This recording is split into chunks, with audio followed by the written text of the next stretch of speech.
So hello everyone, welcome back to my channel concept mania. आज मैं आपको पढ़ाने जा रही हूँ यूनिट 1 द सॉलिड स्टेट की रैपिड रिवीजन में करवाऊंगी फॉर क्लास 12 बोर्ड्स। ओके, ये कम्प्लीटली एनसीईआरटी एक्सट्रैक्ट हो गया। और अगर अब तक आपने मेरे चैनल को सब्सक्राइब नहीं किया है so kindly subscribe, like, share and comment, और बताएं कि और कौन से चैप्टर की वीडियो मैं बनाऊँ आप सभी के लिए। One shot revision series with in 30 minutes, so that आपके लिए बोर्ड्स में मार्क्स सिक्योर करना आसान हो जाए। So without any further ado let's get started. Liquids and gases को फ्लूइड्स भी कहते हैं, वो इस वजह से क्योंकि लिक्विड्स एंड गैसेस के पास एबिलिटी होती है फ्लो करने की। अब कुछ कैरेक्टरिस्टिक सॉलिड स्टेट की देखते हैं, उनमें डिफरेंट मास, वॉल्यूम और शेप मिलती है। इनके बीच में जो इंटरमॉलिक्यूलर डिस्टेंसेस होती है वो शॉर्ट होती है, मतलब दो मॉलिक्यूल के बीच में जो आपको डिस्टेंस देखने को मिलेगी वो काफ़ी शॉर्ट होती है। सच एज एक कंटेनर में आपने बहुत सारे पार्टिकल्स या बहुत सारे सॉलिड बॉल्स डाल दिए, तो आप देखना कि उन दोनों सॉलिड बॉल्स बहुत ज़्यादा, अगर आप सॉलिड बॉल्स की अगर काउंटिंग होगी तो उनके बीच में काफ़ी कम आपको स्पेस देखने को मिलेगा। फिर उसके बाद इंटरमॉलिक्यूलर फोर्सेस काफ़ी स्ट्रॉन्ग होते हैं। ठीक है, दो मॉलिक्यूल्स को तोड़ना मुश्किल होगा क्योंकि उनके बीच में इंटरमॉलिक्यूलर फोर्सेस स्ट्रॉन्ग होते हैं। Constituent particles, atom, molecules, ions होते हैं एंड इनकी अपनी एक फ़िक्स पोजीशन होती है और वो अपनी फ़िक्स पोजीशन पे ही ऑसिलेट करते हैं।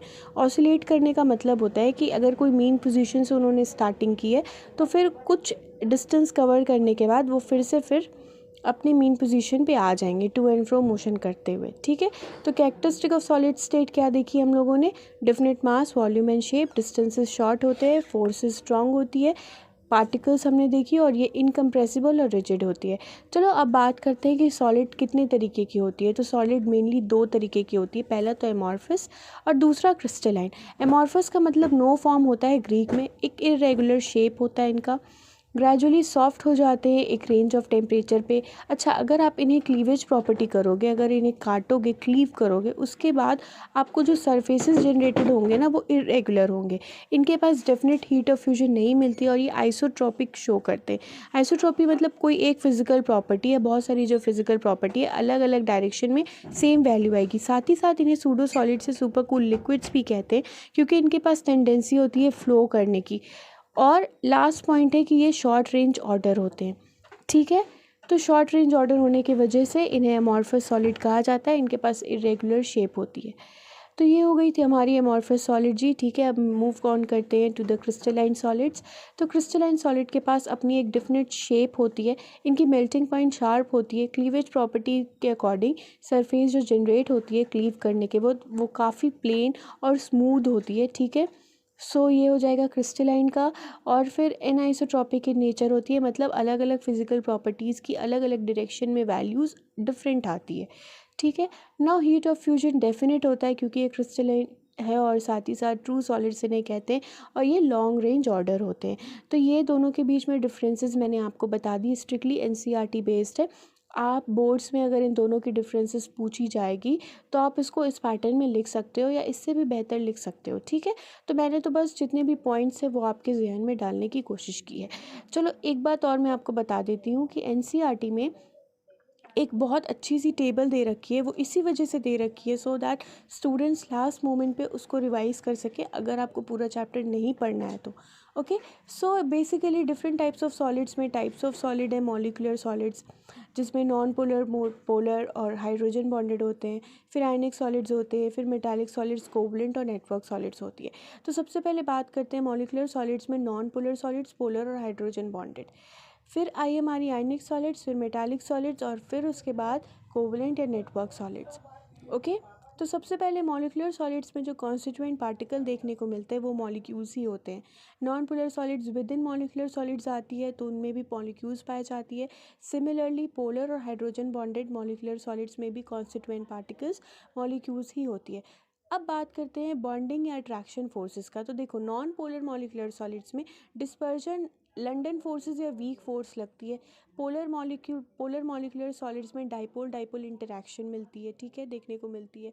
And hydrogen bonded molecular solids में आपको हाइड्रोजन बॉन्डिंग देखने को मिलती है। ठीक है, तो ये डिफरेंट डिफरेंट सॉलिड्स में पहले ही जो मॉलिकुलर सॉलिड्स है वो हमने कवर कर लिए। ऑलराइट, अब हम लोग मूव ऑन करते हैं टू द आयनिक सॉलिड्स। तो आयनिक सॉलिड्स में जो बाय द नेम आप समझ सकते हो इनके कॉन्स्टिट्यूएंट पार्टिकल्स आयंस होते हैं, ठीक है। और इनमें जो अट्रैक्शन फोर्सेस लगती है, अट्रैक्टिव फोर्सेस, वो कोलम्बिक या इलेक्ट्रोस्टैटिक अट्रैक्टिव फोर्स। सो अब बात करते हैं मेटालिक सॉलिड्स की, जिनमें कॉन्स्टिट्यूएंट पार्टिकल्स पॉजिटिव आयंस होते हैं डीलोकलाइज इलेक्ट्रॉन्स की सी में, ओके। इनमें जो बॉन्डिंग पाई जाती है वो मेटालिक बॉन्डिंग ही पाई जाती है।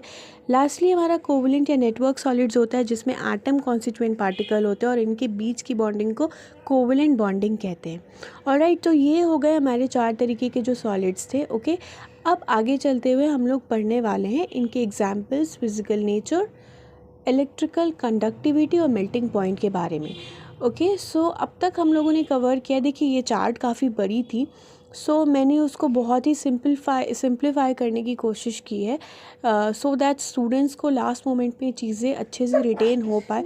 बार बार भी अगर आप मेरी इस वीडियो को सुनोगे तो आसानी से आपको ये सारी चीज़ें आपके ब्रेन में स्टिक हो जाएगी, ठीक है। तो जिस तरीके से अभी हम लोगों ने डिस्कस किया है कि मॉलिक्यूलर सॉलिड्स 3 तरीके के होते हैं और तीनों में ही मॉलिक्यूल्स पाए जाते हैं एज अ कॉन्स्टिट्यूएंट पार्टिकल्स, पर एग्जाम्पल्स इन तीनों के अलग अलग हैं, आप एक बार देख लेना, ठीक है। फिज़िकल नेचर भी इन तीनों के अलग अलग आपको मिलेंगे, मतलब कंपैरेटिवली अगर हाइड्रोजन बॉन्डेड मॉलिक्यूलर सॉलिड्स जो होते हैं ना फिज़िकल नेचर के थ्रू, वो थोड़े हार्ड होते हैं और ये तीनों ही इंसुलेटर होते हैं मॉलिक्यूलर सॉलिड्स, ओके। नेक्स्ट जो हमारा आयनिक सॉलिड्स में ये जो हमारा एग्जाम्पल्स है वो NaCl, MgO, ZnS और CaF2 है, ठीक है।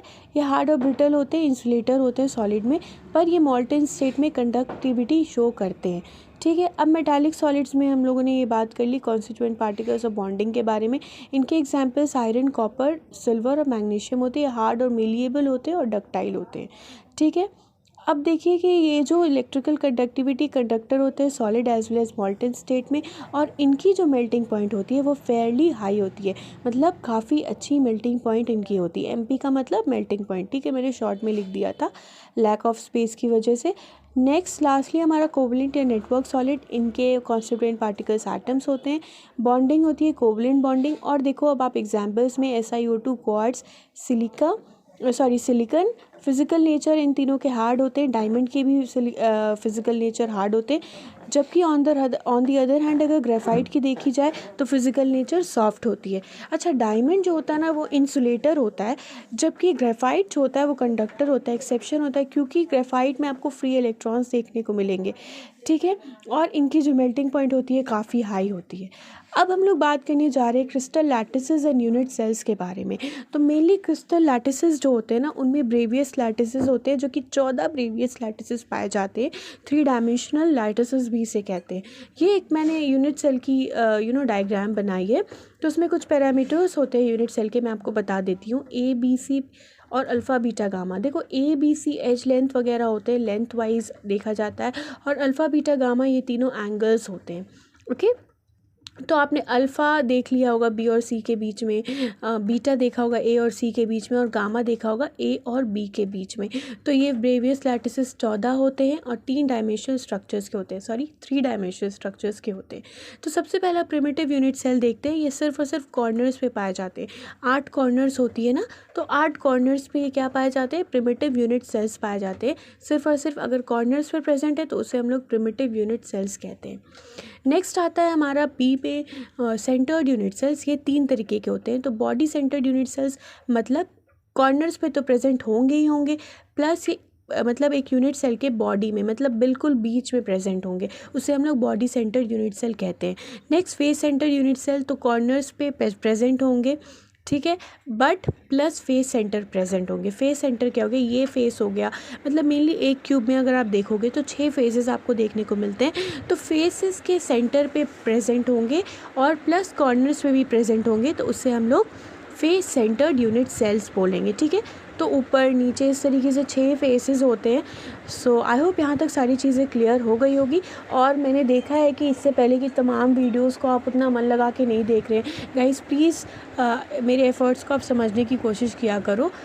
सो next face centred unit cell हम लोगों ने देख लिया, और एंड सेंटर्ड यूनिट सेल है। तो कॉर्नर्स पे प्रेजेंट होते हैं प्लस किसी 2 अपोजिट फेसेस के सेंटर पे प्रेजेंट अगर होंगे तो उसे एंड सेंटर्ड यूनिट सेल्स बोलेंगे, ठीक है। किसी दो अपोजिट फेसेस के अगर सेंटर पे प्रेजेंट है तो उसे हम लोग क्या बोलेंगे, एंड सेंटर्ड यूनिट सेल बोलते हैं, ठीक है। तो इस तरीके से हम लोगों ने 3 सेंटर्ड यूनिट सेल्स पढ़ लिए, BCC body centred unit cells, FCC face centred unit cells and ECC जिसे हम लोग एंड सेंटर्ड यूनिट सेल्स भी बोलते हैं, ठीक है। तो ये हो गया हमारी तरफ से crystal lattices and unit cell के बारे में। अब देखो क्रिस्टल सिस्टम जो होता है ना वो मेनली 7 तरीके का होता है और उसकी एक बहुत अच्छी सी ट्रिक भी मैंने लाई है, ठीक है। तो 7 टाइप्स होता है, तो ऐसे आप याद रखो, क्यूबिक, टेट्रागोनल, ऑर्थोरोम्बिक, रोम्बोहेड्रल या ट्राइगोनल भी उसे कहते हैं, हेक्सागोनल, मोनोक्लिनिक एंड ट्राइक्लिनिक, ये 7 तरीके के क्रिस्टल सिस्टम पाए जाते हैं। उनकी ट्रिक है QT और HMT। QT और HMT ये क्रिस्टल सिस्टम को याद रखने की ट्रिक है। एक बात और आप याद रखना, इसी सीक्वेंस में आप इन सभी को याद रखना, अदरवाइज़ अगर सीक्वेंस आप डिसमेंटल करोगे तो सारा कंसेप्ट भी वैसे ही हवा हवा में हो जाएगा, ठीक है।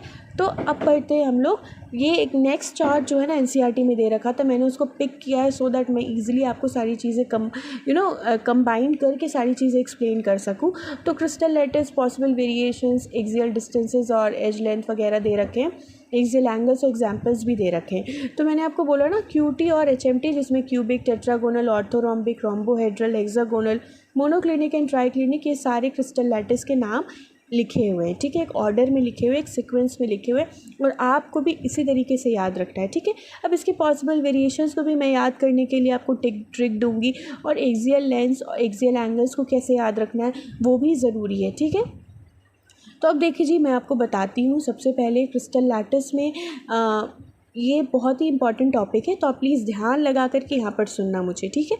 तो देखो एक्सियल एंगल और एज लेंस तो उसे मैं एक्सप्लेन करूँगी, पर उससे पहले मैं आपको बता देती हूँ कि क्यूबिक में जो एक्सियल डिस्टेंसेस या एज लेंथ होते हैं वो आपस में तीनों इक्वल होते हैं, टेट्रागोनल में 2 इक्वल होते हैं, 1 नहीं इक्वल होता है, ऑर्थोरोम्बिक में तीनों कोई इक्वल नहीं होता है।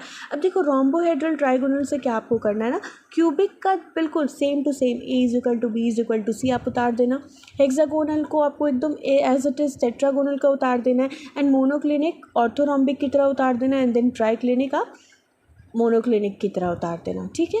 फिर उसके बाद एक्सियल एंगल्स, तो क्यूबिक बिल्कुल मोस्ट सिमेट्रिकल होता है, इस वजह से सारे एंगल्स इक्वल होंगे। टेट्रागोनल में अल्फ़ा बीटा गामा 90 डिग्री हो जाएगा, ऑर्थोरोम्बिक में भी वही हाल चलेगा, ठीक है, same to same. Now rhombohedral या ट्राइगोनल में alpha beta gamma is not equal to 90 degree, आई बात समझ में। फिर हेक्सागोनल में एक ट्रिक मैं आपको बताती हूँ, यहाँ पे गामा का ध्यान से देखना कि 120 डिग्री किसी में नहीं पाई जा रही है, सिर्फ और सिर्फ हेक्सागोनल में पाई जा रही है, जहाँ पे अल्फ़ा बीटा 90 डिग्री के इक्वल है जबकि गामा 120 डिग्री के इक्वल है। मोनोक्लिनिक अल्फ़ा और गामा 90 डिग्री है, beta is not equal to 90 degree. And अगर मैं ट्राइक्लिनिक की बात करूँ तो ये तीनों एंगल आपस में इक्वल नहीं है। सिमिलरली एक्सियल लेंस भी, एक्सियल डिस्टेंसेस भी आपस में इक्वल नहीं है। अच्छा देखो, मैं आपको बताती हूँ क्यूबिक का, देखो क्रिस्टल लैटिस, क्यूबिक, टेट्रागोनल, जितने भी सारे अदर 7 लैटिसेस के बारे में बताया गया है क्रिस्टल लैटिसेस के बारे में, तो उसका जो पॉसिबल वेरिएशन है, मतलब किस किस तरीके के आपको पाए जाएंगे वो उसमें लैटिसेस, तो वो मैं आपको बताती हूँ। देखो P प्रिमिटिव हो गया, B बॉडी सेंटर्ड हो गया, ठीक है। जो जैसे PBF ये क्या लिखा हुआ है मैं आपको वो समझा रही हूँ, ठीक है। तो ट्रिक सबसे पहले मैं आपको बताती हूँ, P से प्रिमिटिव बॉडी सेंटर, B से F से फेस सेंटर, E से एंड सेंटर। उसकी ट्रिक है P से प्रभु, B से बेस्ट, F से फ्रेंड और E से ईना। फिर से मैं रिपीट करती हूँ, P से प्रभु, B से बेस्ट, F से फ्रेंड, E से ईना। ये ट्रिक है इसके वेरिएशंस को याद रखने के लिए। जबकि अगर रियल पूछा जाए तो P प्रिमिटिव यूनिट सेल के लिए हो गया, B बॉडी सेंटर्ड के लिए, F फेस सेंटर्ड और E एंड सेंटर्ड के लिए। आई बात समझ में। अब देखो हम लोग इसे पढ़ते हैं, पॉसिबल वेरिएशन। तो क्यूबिक में PBF मतलब प्रभु बेस्ट फ्रेंड, प्रभु बेस्ट, प्रभु बेस्ट फ्रेंड ईना, प्रभु प्रभु प्रभु ईना प्रभु, ठीक है। इस तरीके से आपको याद रखना है, प्रभु best friend, Prabhu best friend Eena, Prabhu Prabhu Prabhu Eena and प्रभु, ठीक है। तो इस तरीके से आप याद रखना, कोशिश करना कि ये चीज़ आपको जल्दी याद हो जाए। क्यूबिक में हो सकता है पूछ सकते हैं कि कितने तरीके के वेरिएशंस देखे जाते हैं, कौन कौन से वेरिएशंस देखे जाते हैं। कौन सा ऐसा क्रिस्टल लैटिस है जिसमें चारों तरीके के वेरिएशंस देखने को मिलते हैं, तो ऑर्थोरोम्बिक हो गया, ठीक है। तो इस तरीके से आई होप कि ये सारी चीज़ें आपको समझ में आ रही होगी। मैं अपनी तरफ से अल्हम्दुलिल्लाह पूरी कोशिश कर रही हूँ, आप भी कोशिश किया करो थोड़ा लाइक शेयर करके, ठीक है। और कमेंट करके आप लोग प्लीज़ बताया कीजिए कि आपको ये वीडियो कैसी लगी और कौन सी ऐसी कमी है जो मुझे इम्प्रूव करने की ज़रूरत है। Please give me the feedback, alright. ये एग्जाम्पल्स दे रखे हैं जैसे कि हेक्सागोनल के सिनेबर हो गया, monoclinic by the name monoclinic sulphur और ट्राइक्लिनिक कॉपर सल्फेट .5H2O, ठीक है। तो अब देखो आप कि क्यूबिक जो होता है ना मोस्ट सिमेट्रिकल होता है क्योंकि उसके एंगल और एज लेंथ आपस में बिल्कुल ही इक्वल होते हैं। ऑन द अदर हैंड अगर ट्राइक्लिनिक की बात करो तो वो मोस्ट अनसिमेट्रिकल होता है पर मोस्ट कॉमन होता है। अब हम लोग बात करने जा रहे हैं number of atoms in a unit cell. तो सिंपल का जो कंट्रीब्यूशन होता है 8 कॉर्नर्स के लिए 1/8 कंट्रीब्यूशन होता है, तो इस वजह से एक एटम आएगा कैंसिल करके, ठीक है। 8 कैंसिल होगा। तो बॉडी सेंटर्ड के लिए 8 कॉर्नर्स पे प्रेजेंट होता है प्लस एक यूनिट सेल के बॉडी सेंटर्ड पे प्रेजेंट होता है, तो 8 का 1/8 कंट्रीब्यूशन प्लस 1, तो 1 + 1 2 एटम्स। ओके, आई बात समझ में आपको? आई होप यहाँ तक सारी चीज़ें आपके लिए क्लियर हो गई होगी, ठीक है। तो आगे भी मैं कोशिश करूँगी कि सारी चीज़ें आपके लिए बिल्कुल क्रिस्टल क्लियर हो। तो देखो FCC मतलब फेस सेंटर्ड, तो इसमें 6 फेसेस होते हैं ना एक क्यूब में। किसी भी आप यूनिट सेल को लोगे तो उसमें 6 फेसेस होते हैं, तो उसका कंट्रीब्यूशन FCC का 1/2 होता है, ठीक है। तो 8 × 1/8 ये तो कॉर्नर का हो गया, प्लस 6 × 1/2 तो वो फेस सेंटर्ड का हो गया। तो 1 + 3 हमें कितना मिलेगा? 4 एटम्स मिल जाएंगे। आई बात समझ में आपको? कितने हो जाएंगे? FCC में कॉर्नर्स पे प्रेजेंट होते हैं तो कॉर्नर्स का 1/8 और फेसेस पे प्रेजेंट होते हैं तो फेसेस का कंट्रीब्यूशन 1/2, तो 1 + 3 = 4 एटम्स। अगर आपको कहीं भी प्रॉब्लम आएगी तो प्लीज़ आप कमेंट सेक्शन में मुझे लिख करके बताना कि कहाँ पे आपको प्रॉब्लम आइए फेस कर रहे हो आप प्रॉब्लम, सो दैट मैं उसको आगे जाके क्लियर कर सकूँ। सिंपल के देखो Z ये मेनली मैं आपको नहीं बता पाई थी पर मैं आपको बता देती हूँ। Number of atoms in a unit cell Z के थ्रू रिप्रेजेंट होता है। Z एक रिप्रेजेंटेशन है, ऑलराइट। तो उसी तरीके से अगर सिंपल की बात की जाए तो Z1 के इक्वल होता है, BCC में Z2 होता है और FCC में Z4 होता है। Now let's talk about coordination number. तो 1D में कोऑर्डिनेशन नंबर 2 होता है, क्लोज पैकिंग और स्पेयर्स इन 1D, ठीक है, एग्जैक्टली NCERT की लाइन है। 2D में कोऑर्डिनेशन नंबर 2 होगा जब स्क्वायर क्लोज पैकिंग होगी और उसका जो पैटर्न होगा वो AAA टाइप होगा। कोऑर्डिनेशन नंबर 6 तब होगा जब हेक्सागोनल क्लोज पैकिंग होगी HCP और ABAB टाइप होगा वो, ऑलराइट। और 3D में देखो 3D में होल्स पाए जाते हैं। अच्छा, वो होल्स को मैं आपको समझाती हूँ। एक टेट्राहेड्रल होल होते हैं और एक ऑक्टाहेड्रल होल होते हैं। तो देखो मैं उसको क्लीन करके सेपरेटली आपको समझा रही हूँ। तो होल्स 2 तरीके के होते हैं, एक टेट्राहेड्रल होल, दूसरा ऑक्टाहेड्रल होल। तो देखो 3 बॉल्स के ऊपर अगर आप एक बॉल रख दोगे तो उसमें जो होल देखने को मिलेगा ना उसको टेट्राहेड्रल होल बोलते हैं। 3 बॉल्स के ऊपर अगर आप 3 बॉल्स रखते हो बट बिल्कुल ओवरलैप करके नहीं, ऐसे ऊपर मतलब टेढ़ा मेरा करके, तो बीच में जो होल आपको मिलेगा ना वो ऑक्टाहेड्रल होल मिलेगी। जैसे 3 बॉल्स है उसके ऊपर जस्ट 2 के ऊपर एक और फिर 1 के ऊपर एक, इस तरीके से अरेंज करके। आई होप आप समझ रहे होगे मैं किस हिसाब से बोल रही हूँ, ठीक है। तो let close pack spheres be n, मैंने कंसिडर किया कि क्लोज पैक स्पेयर्स को n लेते हैं तो ऑक्टाहेड्रल वॉइड जो जनरेट होगा वो n होगा, जबकि टेट्राहेड्रल वॉइड क्योंकि उसमें 3 नीचे हैं तो 3 ऊपर भी होने चाहिए ना, तो उस वजह से वो 2 गुना होगा। That is number of tetrahedral void generate जो होंगे ना वो 2n होंगे। कितने होंगे? 2n होंगे। ये बहुत ज़रूरी है याद रखने के लिए, सो दैट क्वेश्चन आप सॉल्व कर सको। तो हेक्सागोनल क्लोज पैक HCP ये ABAB पैटर्न पे होती है, जबकि क्यूबिक क्लोज पैक CCP है जिसे हम लोग FCC भी बोलेंगे, ये ABC पैटर्न पे होती है, ठीक है। यहाँ तक सारी चीज़ें आपके लिए क्लियर होगी, आई होप सो। अब ये NCERT में एक अंदर में ही क्वेश्चन दे रखा है, इन टेक्स्ट क्वेश्चन है, जहाँ पे B बोल रहा है कि कोई AB कंपाउंड बनने वाला है, उसका फॉर्मूला अभी नहीं पता है, पर B HCP स्ट्रक्चर शो कर रहा है और A 2/3 of tetrahedral hole show कर रहा है, ठीक है। तो इसका फॉर्मूला क्या हो जाएगा? तो अब आगे सॉल्यूशन के लिए मैं आगे बढ़ती हूँ।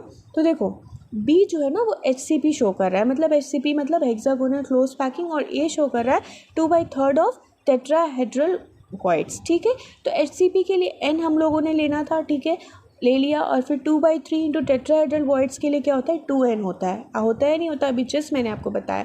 तो ये n हमने कैंसिल कर दिया।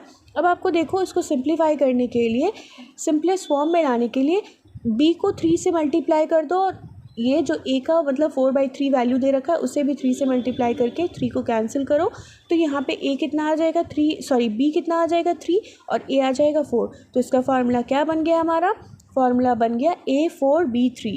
आई होप ये क्वेश्चन आपको समझ में आ गया होगा।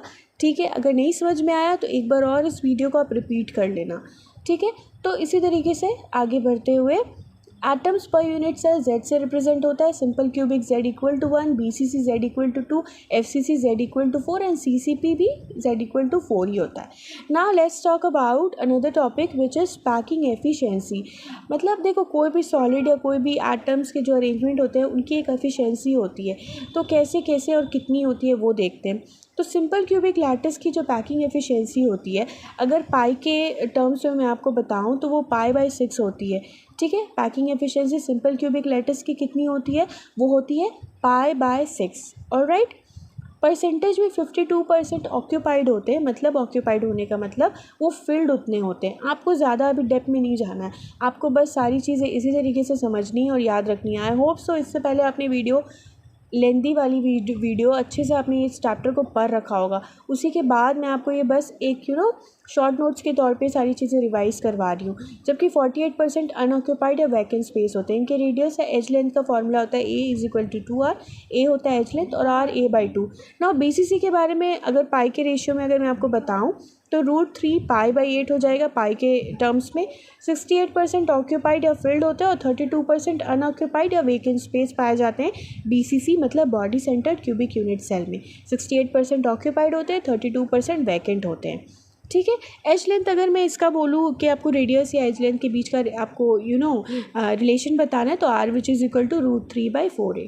FCC face centred cubic unit cell में पाई के टर्म्स में √2 π/6 होता है इसकी पैकिंग एफिशिएंसी। परसेंटेज में 74% ऑक्यूपाइड होता है एंड 32% वेकेंट होता है। जितनी भी चीज़ें मैं आपको बता रही हूँ वो पहले से भी क्वेश्चन में पूछे गए थे, पहले एग्ज़ाम्स में भी, इवन की नीट हो या बोर्ड्स हो, और इसीलिए मैं उन सारी चीज़ों को बहुत ज़्यादा एम्फेसाइज कर रही हूँ ना। कैलकुलेशंस ऑफ डेंसिटी जो एक ऐसा मतलब पोर्शन है जहाँ पे स्टूडेंट्स को बहुत ज़्यादा क्योटिक मोमेंट को फेस करना पड़ता है, तो उसके लिए मैं ईजीएस्ट वे आपको समझाने जा रही हूँ कि 1 पिकोमीटर 10⁻⁻12 मीटर के इक्वल होता है। उसी वक्त 1 एंगस्ट्रॉम जो होते हैं ना वो 10⁻⁻10 मीटर के इक्वल होता है। ओके, ए एज लेंथ हो गया जो कि पिकोमीटर में दिया रहता है, A cube volume of unit cell और Z number of atoms in unit cell हो गया। मैंने पहले भी बता दिया है कि सबका मतलब क्या Z की वैल्यू होती है, वो आप देख लेना ध्यान से। Na एवोगाड्रो नंबर होता है, M मोलर मास और D डेंसिटी होती है। अब जो फॉर्मूला मैं आपको बता रही हूँ वो NCERT में दे रखा है। ठीक है, तो डेंसिटी इक्वल टू Z/M/A³ × कहाँ दे रखा है, ये NCERT में दे रखा है। बट एक प्रॉब्लम है इसमें, इतने आसानी से अगर आप इसमें सारी वैल्यूज़ पुट करोगे तो आपको सॉल्यूशन नहीं मिलने वाला है। तो आपके सॉल्यूशन को ईजियर बनाने के लिए मैंने अपनी तरफ से एफर्ट लगाते हुए एक ट्रिक बनाई है, तो उसको आप प्लीज़ फॉलो करना। अगर पिकोमीटर में दे रखा है A एज लेंथ, तो डेंसिटी निकालने का फार्मूला है Z/M/A³ × 10⁻⁻30 × Na। ये अगर फार्मूला आप यूज़ करते हो ना तो चुटकियों में आपकी डेंसिटी के आंसर्स है ना वो निकल आएंगे। तो बस इसे आप मेमोराइज़ कर लेना। नाउ अब हम लोग बढ़ते हैं towards the end of this chapter. तो इम्परफेक्शन इन सॉलिड्स दे रखा है जिसमें पॉइंट डिफेक्ट्स है, दो तरीके के स्टोक्योमेट्रिक डिफेक्ट्स हैं और दूसरे नॉन स्टोक्योमेट्रिक डिफेक्ट्स हैं। ठीक है, आगे बढ़ते हैं। नॉन स्टोक्योमेट्रिक डिफेक्ट्स भी दो तरीके के होते हैं। पहले को हम लोगों ने वैकेंसी डिफेक्ट है, ठीक है, कहना है, और फिर दूसरा इंटरस्टिशियल डिफेक्ट्स है। तो देखो वैकेंसी डिफेक्ट स्कॉटकी डिफेक्ट में देखी जाती है और इंटरस्टिशियल डिफेक्ट फ्रेंकल डिफेक्ट में देखी जाती है। ठीक है, ये दोनों नाम बहुत मतलब आप इससे बिल्कुल क्लोज टू हार्ट कर लो सो दैट कि अगर एग्ज़ाम में आए तो आप स्किप नहीं कर पाओ इस क्वेश्चन को। तो Schottky defect density of substance को डिक्रीज़ करती है, इलेक्ट्रिकल न्यूट्रलिटी को मेंटेन करने का भी काम करती है। वैकेंसी डिफेक्ट में स्कॉटकी डिफेक्ट जो कि डिक्रीज़ करती है सब्सटेंस की डेंसिटी को, मेंटेन करती है इलेक्ट्रिकल न्यूट्रलिटी को। वो कैसे? क्योंकि नंबर ऑफ मिसिंग कटायंस और अनायंस इसमें इक्वल होते हैं। इसके example AgBr, NaCl, KCl, CaCl आपको देखने को मिलेंगे। जबकि इंटरस्टिशियल डिफेक्ट में फ्रेंकल डिफेक्ट होते हैं। Frenkel defect interstitial defect show करते हैं जिसे हम लोग डिसलोकेशन डिफेक्ट भी बोलते हैं। इनके जो आयंस के साइज़ होते हैं ना वो लार्ज डिफरेंस उनमें पाई जाती है। मतलब कि अगर कटायन काफ़ी बड़ा होगा तो वहाँ पे अनायन बहुत छोटा होगा। अगर अनायन बहुत छोटा है तो कटायन, सॉरी बात तो सेम हो गई, अगर अनायन बड़ा है तो कटायन छोटा होगा। आई बात समझ में? It means large differences in size of ions, जैसे भी आयंस जिनमें लार्ज डिफरेंस पाई जा रही है वो इंटरस्टिशियल डिफेक्ट शो करेंगे। डेंसिटी पे कोई इफेक्ट नहीं होता है। इसका एग्जांपल AgBr है, ZnS, AgCl और AgI है। एक बात और सुनो, AgBr जो होता है ना, स्कॉटकी डिफेक्ट और फ्रेंकल डिफेक्ट दोनों शो करता है। ये भी क्वेश्चन के फॉर्म में पूछा जा चुका है। सो इसी वजह से मैं इसको एक बार और आपको बता दे रही हूँ कि AgBr स्कॉटकी डिफेक्ट और फ्रेंकल डिफेक्ट दोनों ही शो करता है। अब देखो इम्प्योरिटी डिफेक्ट क्या होता है ना, कि इम्प्योरिटी डिफेक्ट जैसे कि कोई क्रिस्टल है, कोई लैटिस है जिसमें Na+ और Cl- आयन का काफ़ी अच्छा अरेंजमेंट है, पर वहाँ पे आप 2 सोडियम आयन को निकाल दो और एक Sr2+ को आप वहाँ पे बैठा दो, तो उससे क्या होगा ना कि एक वैकेंट स्पेस आपको देखने को मिलेगा। तो देखो 2 सोडियम आयन इसलिए हटाया जा रहा है क्योंकि Sr के पास 2+ चार्ज है, तो उस चार्ज को मेंटेन करने के लिए। पर अगर एक Na की जगह पे Sr2 तो बैठ जाएगा, दूसरा Na का जो प्लेस होगा ना वो खाली रह जाएगा, तो इसे हम लोग क्या बोलते हैं, इम्प्योरिटी डिफेक्ट बोलते हैं। और ये इम्प्योरिटी डिफेक्ट कौन कौन शो करता है, देखो फिर से देख लो आप ध्यान से कि Na+ की जो एक जगह है ना वो खाली रह गई है, तो इसीलिए हम लोग इसे क्या बोलते हैं, इम्प्योरिटी डिफेक्ट बोलते हैं। ओके, अब देखो कि इसको मतलब शो कौन करते हैं, तो CdCl2 और AgCl शो करते हैं। 2Na+ को रिप्लेस किया एक Sr2+ ने, एक Sr2+ ने ध्यान देना आप, ठीक है। 2Na+ को रिप्लेस किया कितने Sr2+ ने, एक Sr2+ ने, ठीक है। एक Na के पास एक प्लस चार्ज होता है तो वो 2Na+ लेगा, ठीक है। CdCl2 AgCl इसके एग्जाम्पल है ना। अब बात करते हैं नॉन स्टोइकियोमेट्रिक डिफेक्ट्स। ये भी 2 तरीके की होती है। पहला metal excess defect due to anionic vacancies, ठीक है, जो कि नेगेटिव आयंस की वजह से होती है। वो F सेंटर्स बनाते हैं, एनायनिक साइट्स पे ऑक्यूपाइड होते हैं अनपेयर्ड इलेक्ट्रॉन्स, जिसे हम लोग F सेंटर मतलब फार्बिन सेंटर, जो कि कलर सेंटर के लिए मेनली होता है। NaCl येलो कलर शो करता है, LiCl पिंक और KCl वॉयलेट या लाइलैक। अब देखो मेटल डेफिशिएंसी डिफेक्ट में FeO आपको याद रखना, ये इसका एग्जाम्पल है। ये फॉर्म में रहता है FeXO के फॉर्म में, ठीक है। तो Fe 0.93O to 0.960 होता है, जहाँ पे X जो है ना, FeXO में X जो है ना उसकी रेंज होती है 0.93 to 0.96। ये रेंज याद रखना, ये इंपॉर्टेंट है। जो भी चीज़ें मैं आपको बोल रही हूँ वो सारी इंपॉर्टेंट है, प्लीज़ वहाँ पे स्टार मार्क कर लेना अगर आप नोट्स को कॉपी कर रहे हो तो। Fe2+ के लॉस से एक Fe3+ उसके लॉस को मेंटेन करेगा। अब देखो मेटल एक्सिस डिफेक्ट में हम लोगों ने अनायनिक देख लिया, अब कटायनिक देखते हैं, एटमस्टेटिशियल साइट्स। तो ZnO को, जिंक ऑक्साइड को जब आप हीट करोगे तो Zn2++ हाफ O2 और 2 इलेक्ट्रॉन मिलेंगे। 2 इलेक्ट्रॉन की रिलीज होने की वजह से इसको कलर शो करेंगे और ये कलर येलो कलर का शो करेंगे, ठीक है। यहाँ तक आई होप सारी चीज़ें क्लियर होगी। आप प्लीज़ नोट्स बनाओ, ये शॉर्ट नोट्स आपके लिए बहुत यूज़फुल रहेगी, ठीक है। और जहाँ जहाँ मैं आपको बोल रही हूँ जो चीज़ इंपॉर्टेंट है उसको स्टार मार्क कर लेना। कंडक्टर्स की रेंज आपको पता है 10⁻⁴ to 10⁻⁷ पर ओम पर मीटर होगी। यहाँ पे मेटल्स बहुत अच्छे कंडक्टर्स माने जाते होते हैं। इंसुलेटर्स की जो रेंज होती है वो काफ़ी कम होती है, बहुत कम कंडक्टिविटी आपको देखने को मिलेगी, इसी वजह से इन्हें इंसुलेटर्स कहते हैं। जैसे कि वुड वगैरह, लकड़ी, इनकी रेंज 10⁻⁻20 से 10⁻⁻10 पर ओम पर मीटर होती है। और सेमीकंडक्टर्स की रेंज इंटरमीडिएट होती है, मतलब कंडक्टर्स इंसुलेटर के बीच की होती है। 10⁻⁻6 से 10⁻+4 पर ओम पर मीटर देखने को मिलेगी, ठीक है। ये जो साइन है ना, ये पर ओम पर मीटर है, मैं लिख दे रही हूँ सो दैट आपको कहीं पे भी कन्फ्यूजन नहीं आए।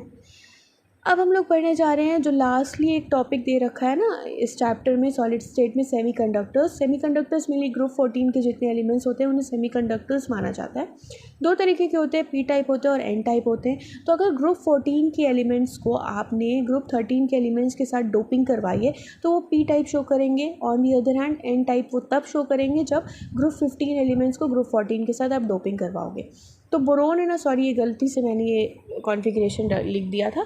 तो देखो बोरोन का एटॉमिक नंबर कितना होता है, बाय मिस्टेक मैंने इसको लिख दिया है, प्लीज़ इग्नोर। तो बोरोन जो होता है ना एटॉमिक नंबर 5 होता है। तो इसका कॉन्फ़िगरेशन भाई हम लोग ज़रा लिखते हैं। तो देखो जैसे 2 और 3 हो गया सच दैट, ठीक है। तो ये बोरोन जो हो गया ना, 3 आउटर मोस्ट ऑर्बिटल में इसके पास है ना 3 इलेक्ट्रॉन पाए जाते हैं। तो 3 हो गया। और फिर इधर ग्रुप 15 में फास्फोरस हमने लिया है जिसका इलेक्ट्रॉनिक कॉन्फ़िगरेशन 285 लिखा है क्योंकि एटॉमिक नंबर इसकी 15 होती है।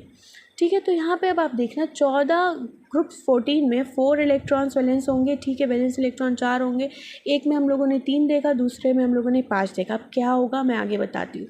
तो ये ग्रुप 14 के एलिमेंट्स के कुछ नाम मैंने आपको लिख दिए हैं, ठीक है। अब देखो पी टाइप में होल रिच होता है और एन टाइप में इलेक्ट्रॉन रिच होता है। वो कैसे, वो मैं आपको बताती हूँ। जैसे सिलिकॉन ग्रुप 14 का एलिमेंट है, एटॉमिक नंबर भी इसकी 14 है। तो देखो 284 इसके इलेक्ट्रॉनिक कॉन्फ़िगरेशन हो जाएगा, जो कि 4 जो है ना ये इसके वैलेंस इलेक्ट्रॉन है। अब चाहिए 4 इलेक्ट्रॉन, ठीक है। अगर 4 बॉन्ड की ज़रूरत है तो एक 4 बॉन्ड का कोवलेंट बॉन्ड ये बनाएंगे। 3 बॉन्ड अगर आपको मिलती है तो मतलब एक बॉन्ड की कमी हो रही है, तो वहाँ पे एक होल क्रिएट हो जाएगा। अगर होल क्रिएट हो रहा है तो आप समझ जाना ये पी टाइप सेमीकंडक्टर्स हैं। आई बात समझ में? एट द सेम टाइम अगर 5 बॉन्ड्स क्रिएट वो तब होंगे जब आप ग्रुप 15 के एलिमेंट्स लोगे तो एक एक्सिस में आ गया ना, तो एक इलेक्ट्रॉन एक्सिस में हो गया, तो ये इलेक्ट्रॉन रिच हो गया और ये एन टाइप सेमीकंडक्टर्स होंगे। आई होप ये चीज़ आपको समझ में आ गई होगी, ठीक है। जैसे फॉस्फोरस है उसके पास आउटरमोस्ट इलेक्ट्रॉन में 5 इलेक्ट्रॉन होते हैं। अगर 4 बॉन्डिंग कर भी दिए तो एक बच जाएगा, तो ये इलेक्ट्रॉन एक्सिस में हो जाएगा और इस वजह से ये इलेक्ट्रॉन रिच कहलाएगा और ये एन टाइप सेमीकंडक्टर्स बन जाएगा, ठीक है। अब आगे मूव ऑन करते हैं। डायोड के बारे में भी दे रखा है, छोटा सा पॉइंट दे रखा है। तो देखो एन टाइप और पी टाइप जो सेमीकंडक्टर्स होते हैं उनके कॉम्बिनेशन से डायोड बनता है, जो कि रेक्टिफायर की तरह काम करता है। एक फोटो डायोड के बारे में इन्होंने बताया है एनसीईआरटी में कि लाइट एनर्जी को वो इलेक्ट्रिकल एनर्जी में जो कन्वर्ट करता है उस डायोड को हम लोगों ने फोटो डायोड कहना है, ठीक है। अब एकदम एंड पे हम लोग पहुंच चुके हैं और प्लीज़ हिम्मत रखो, ये वीडियो बहुत छोटी है, हो सकता है किसी किसी को बड़ी लगती हो, but I don't think so कि इतने बड़े चैप्टर को इतने छोटे से पोर्शन में मैंने कंसाइज किया है, तो वो आई डोंट थिंक सो कि अब किसी को बड़ी लगती होगी। तो देखो पैरामैग्नेटिक अनपेयर्ड इलेक्ट्रॉन्स अगर होंगे तो पैरामैग्नेटिक O2 एक एक्सेप्शन है, क्योंकि O2 के पास 16 इलेक्ट्रॉन्स होते हैं। आई होप आपने molecular orbital theory chemical bonding पर रखी होगी, तो उसमें MOT के अकॉर्डिंग बॉन्डिंग ऑर्बिटल होते हैं और एंटी बॉन्डिंग ऑर्बिटल होते हैं, और इसके पास अनपेयर्ड इलेक्ट्रॉन पाया जाता है एंटी बॉन्डिंग ऑर्बिटल में, और इसी वजह से ये पैरामैग्नेटिक कहलाता है। मैंने इतने डेप्थ में इसलिए समझाया है क्योंकि आपको कन्फ्यूजन ना रहे। अक्सर लोगों को लगता है कि अरे इवन नंबर ऑफ इलेक्ट्रॉन से 16 है तो ये डायमैग्नेटिक होंगे, हरगिज़ नहीं। O2 एक अनपेयर्ड इलेक्ट्रॉन कंटेन करता है, सो दैट्स वाई ये पैरामैग्नेटिक होता है। पैरामैग्नेटिक वीकली अट्रैक्टेड होते हैं। कुछ और भी एग्जांपल्स है पैरामैग्नेटिक के, आप देख लेना। जबकि डायमैग्नेटिक जो होते हैं उनमें पेयर्ड इलेक्ट्रॉन्स पाए जाते हैं। मैंने एक p ऑर्बिटल ले लिया है जिसमें सारे इलेक्ट्रॉन्स को बिल्कुल ही फिल कर दिया है, तो फिल होने से अब इसके पास कोई भी अनपेयर्ड इलेक्ट्रॉन नहीं है, बिल्कुल पेयर इलेक्ट्रॉन्स है, तो ये डायमैग्नेटिक हो जाएगा, वीकली रिपेल्ड होगा। उसके एग्जांपल H2NaCl और C6H6 बेंजीन है, ठीक है। और फेरोमैग्नेटिक में क्या होता है कि सारे इलेक्ट्रॉन्स जो एक डायरेक्शन में अलाइन होते हैं तो इनके पास स्ट्रॉन्ग मैग्नेटिक फील्ड होती है। तो जब मैग्नेटिक फील्ड आप रिमूव करोगे तो ये फेरोमैग्नेटिक जो सब्सटेंस होंगे ना वो परमानेंट मैग्नेट में कन्वर्ट हो जाएंगे। 4th नंबर पे एंटी फेरोमैग्नेटिक जो शो करता है MnO। यहाँ पे जो होंगे ना एंटी फेरोमैग्नेटिक, अगर एक ऊपर डायरेक्शन में तो दूसरा नीचे डायरेक्शन में, और इस वजह से वो एक दूसरे के जो मैग्नेटिक बिहेवियर को कैंसिल आउट कर देते हैं, तो ये क्या हो जाएगा, एंटी फेरोमैग्नेटिक हो जाएगा। देख सकते हैं आप इसके डायमैग्नेटिक और एंटी फेरोमैग्नेटिक में, आप प्लीज़ कंफ्यूज मत होना। ये देखो लास्टली हमारा फेरी मैग्नेटिक में देखो अनइक्वल नंबर्स ऑफ इलेक्ट्रॉन्स, कुछ अगर ऊपर डायरेक्शन में 2 तो नीचे 1 है, तो ये अनइक्वल नंबर ऑफ इलेक्ट्रॉन्स है। उसका एग्जांपल Fe3O4 है। सो यहाँ तक सॉलिड स्टेट की कंप्लीट रिवीजन कंप्लीट हो गई है। सो आई होप ये वीडियो आपके लिए यूज़फुल रही होगी। 12 बोर्ड्स आने वाले हैं, प्लीज़ मेहनत से पढ़ो और दिल लगा करके पढ़ो। अगर मेरी वीडियो आपको पसंद आई है तो जिस तरीके की स्माइली मैंने बनाई है उसी तरीके की स्माइली आप प्लीज़ कमेंट सेक्शन में मुझे भेजना। मुझे बहुत अच्छा लगता है आप लोगों की कमेंट्स पढ़ना। सो आज के लिए बस इतना ही। Thank you, good bye.